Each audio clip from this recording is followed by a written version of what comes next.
Nenek 62 tahun temukan jodoh pemuda 28 tahun di TikTok. Awalnya cuma berteman laba-laba rindu. Tidak ada yang menyangka jika pasangan ini akan hidup bahagia bersama. Pasalnya mereka memiliki perbedaan usia yang cukup jauh.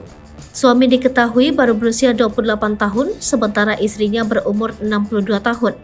Meskipun terpaut usia 35 tahun, tak membuat pasangan ini menyerah akan cinta mereka. Seorang pemuda bernama Muhammad Amin Jumdail yang akrab disapa Adam menikahi wanita berusia 62 tahun. Mulanya, Adam mengaku sekedar ingin berkenalan dengan wanita yang berasal dari Pasir Putih, Kelantan itu. Lambat laun komunikasinya dengan wanita itu semakin intens.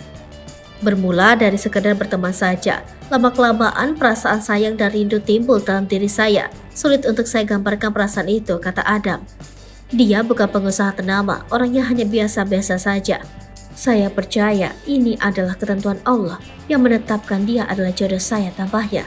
Untuk membuktikan keseriusannya, Adam pun berkunjung ke rumah wanita yang kini jadi istrinya itu untuk bertemu pertama kali.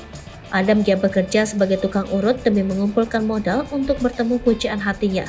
Sementara itu istri Adam yaitu Rokia Samad ternyata sudah mempunyai 11 anak, 22 cucu dan seorang cicit. Anak saya yang sulung berusia 45 tahun dan bungsu pula 18 tahun. Saya sudah berusia 62 tahun, tapi rasa macam 40 tahun. Alhamdulillah saya masih sehat, beber Rokia. Rokia lantas menjelaskan alasannya menerima Adam sebagai suami. Kenapa saya terima dia? Sebab dia baik, sangat bertanggung jawab dan begitu perhatian dengan saya. Paling penting dia juga penyabar, katanya. Rokia diketahui telah berpisah dengan suaminya terdahulu sebelum membuat keputusan untuk menikah lagi. Sementara itu, Adam yang juga merupakan agen penjual produk kecantikan dan kesehatan menegaskan tidak ada niat tersembunyi mengenai keputusan yang memperistri Rokia. Meski perbedaan usia, kehidupan kami bahagia dan aman damai, terangnya.